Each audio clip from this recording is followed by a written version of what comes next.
When an old school medicine man shows up and calls a skinwalker ugly, you know it's going to be a good book.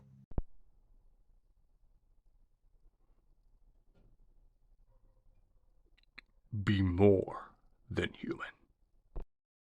Hello and welcome back to the channel. My name is Joseph Carroll. I write under the pen name J.R. Carroll, and we are back with some more Dresden.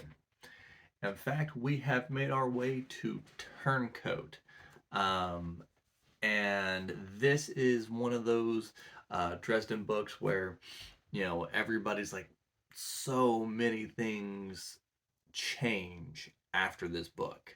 Um, and Jim is, known for this. He's known to, you know, break things loose, kill characters, make things so where they'll never be back the same way again. And this Dresden book opens up with Morgan just randomly showing up on Dresden's doorstep, and he is bloodied, battered, and he kind of stumbles in and passes out in Dresden's house, and Dresden's left thinking like, what the hell just happened? You know, one of the best intros to a Dresden book um, of all time, in at least in my opinion. But we get a lot of things in this book that kind of, for lack of a better word, haunt Dresden. You know, as this happens and he's trying to figure out what the hell he's gonna do. Um, he tries to come up with a plan, and as he's out and about, we you know we run into a skinwalker, and this like basically freaking blinds Harry. Like he opens his sight to kind of see what's going on, because he knew he was being followed. And when he sees the creature, it just rips and tears at his psyche, and he actually has to go to Billy's place and just lay for like an hour or 2 hours in the dark, just hitting himself over and over again with the vision until he becomes numb to it.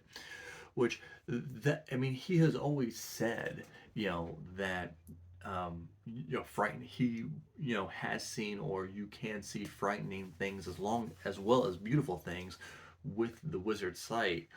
But this is the first time where he really jacks him up, like where he's you know starts really tearing him apart. Um, and he comes back.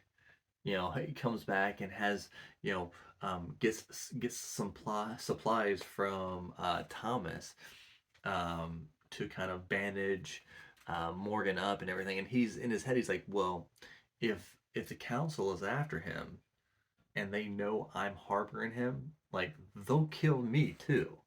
Um, but he's asking Morgan what's going on, and it turns out that one Lafortier, the senior council member, was killed, and he was when everyone rushed in to Lafortier's quarters, he's standing there with the bloody knife in his hand over over the body, and he's like, I didn't do it, you know.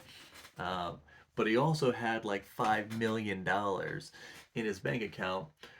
Um, and us at this point knowing Morgan, we're like, he didn't do it. We know he didn't do it. But but it looks, all the evidence says, you know, that he did. And of course, why come to Dresden? Well, Dresden probably hates him more than anybody else. So if Dresden can find, if Dresden believes it, then he can hopefully help, you know, other people believe it as well. And we find a really cool moment here, when Dresden tells um, Morgan about the Skinwalker. He's like, well, he must have followed me when I came through. I think he said he came through Albuquerque. And that's like the home base for the Skinwalkers. And he was like, yeah. He goes, they're super hard to kill. He goes, I I killed one during a nuclear test. And he goes, you nuclear you nuked one, during, so we like apparently in the 50s one chased him onto a site, and he went through the way just in time as the nuclear bomb went off. And so now we're like, okay, these things are freaking terrifyingly strong.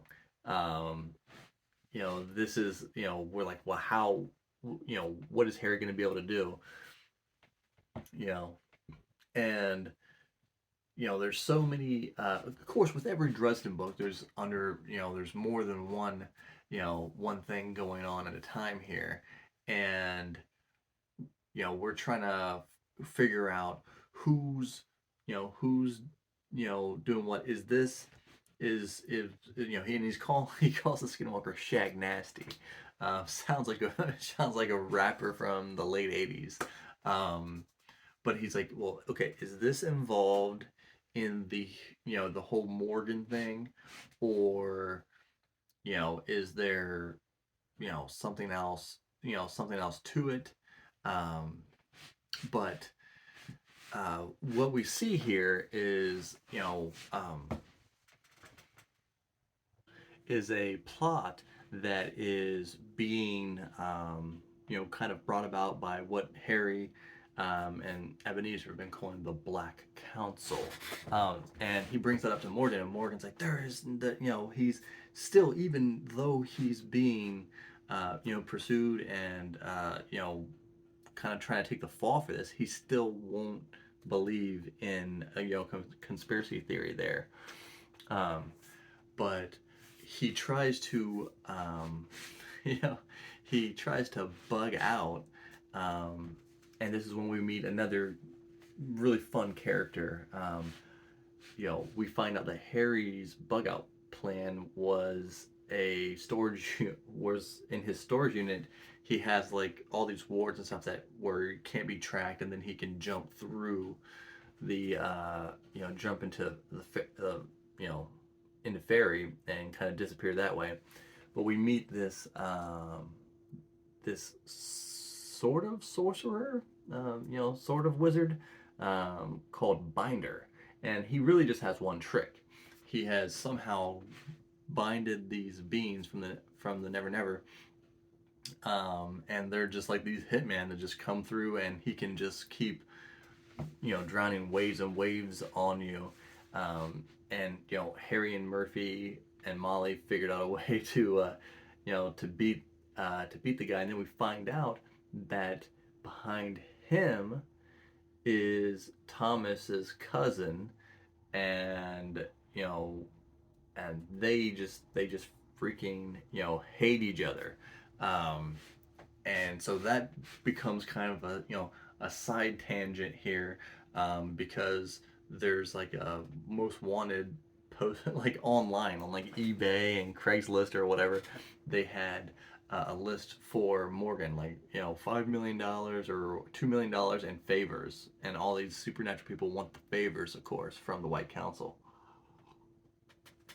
um, But of course, Harry's been dating Lucio, so it's funny that Lucio ends up coming over to Harry's unannounced, and so Molly tries to I jumped her when she came in because Molly knows, well, she's the leader, and then she'll tell everyone, and this whole thing will get blown up. And one of the funniest lines is like, uh, after Harry comes back and does this kind of very Harry thing where like Mouse has one of them held down, and then Molly has the other one held down, but it's like a Mexican standoff thing going on. And Harry just walks by all of them, gets a can of Coke, and he's like, huh, what are we gonna do about this? Um, and then Lucio, like Molly says something like, "Oh yeah, I got it over on you. I took you down or whatever." And Lucio says something to the effect of, "Well, of course you did. You had the element of surprise, and you outweigh me by 40 pounds." And Molly's like, "What did you just say to me, bitch?" Like, I just thought that was one of the funnier lines in the book. But some major things happen here with Harry, um, trying to figure out how he can figure out who's this, how can he stop everybody.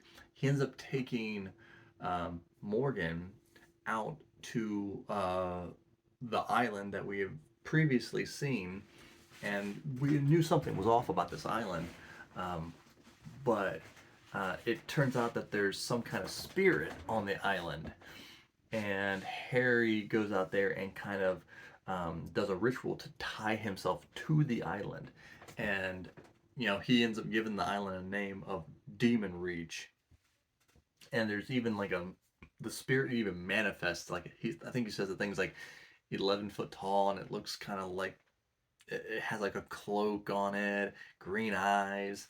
Um, but he gets something he did not expect with this. He gets what's called intellectus, which basically means when he's on the island, he knows everything that's on the island. If someone steps on the island, he doesn't have to think about it. He just knows that they're on the island. He knows how many wasp nests there are on the island, how many deer, how many trees are on the island. He just So what his plan is to get have a meeting with the council on the island, and try to let them know, hey, you know, Morgan didn't do it, and I can prove it to you. But also, he can have kind of a little bit of an advantage on the island. Now, he ends up like trying to enlist everybody. He even goes to Toot Toot, and he's like, "How many of the little folk can we get together?" And because of Harry saving all of them from the White Court earlier, he's like, "Oh, we can thousands," you know. And he was like, "Well, if this succeeds, you will for now on be known as Major General Toot Toot." And Toot's like, "A Major General," which I just Toot is hilarious. Just like a great character. But then he gets on the island, and this is one of the freaking craziest scenes ever, where you have binders people, and you have the White Court vampires, um, who actually the Skinwalker had actually attacked earlier in the book. Harry was at the White Court's mansion, Chateau Wraith, and he just busted through and just killed a whole bunch of them.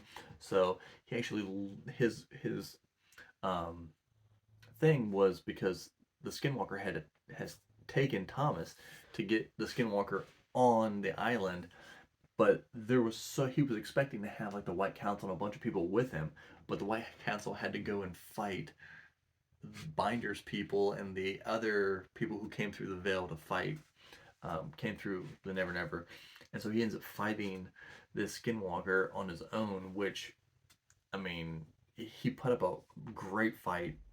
Even looked like he might have had it for a second, and then just he's completely wrecked, you know, and just as this thing's coming over to like eat him or strangle him or whatever, you hear, "Hey, ugly," and of course, it is Listens to Wind, and Listens to Wind and him end up, he's doing like this dance and everything, and chanting, and then he starts. They both start shape shifting, fighting, and he was actually able to scare him away, and that was one of the best scenes of this book or any book.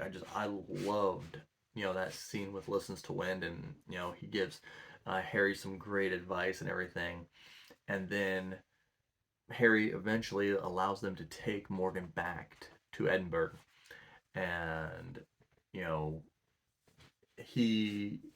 they're getting ready for the trial and everything, and Harry goes in, and this is one of the cooler things. I don't know why this always stuck in my head, but Harry gets to see, you know, at Ebenezer's chambers, and he has a stack of books that go all the way from his notebook, his mentor's notebook, all the way down to Merlin. Um, so I always thought to myself, is like, is there is there some kind of lineage there? Is it is Ebenezer related to Merlin somehow, or does he just happen to have those books in his possession? But um, when we get to the trial, Harry because Harry always has something that we haven't seen him do. It's always alluded to, but he had a PI that was following him earlier take pictures of where everyone goes through the way um, through to the island from Edinburgh. They jump to the island, and the freaking we find out that the guy who is the bookkeeper has been slowly poisoning and mind manipulating a bunch of people, even the senior council members. And he throws down this inkwell when Harry calls him out, and it busts, and Mordite goes everywhere. And as we get to see how powerful the Merlin is, where he just kind of shuts it all down. He can speak to people in their head, and it turns from people losing their mind, going crazy, running around, slows everything down. They capture it.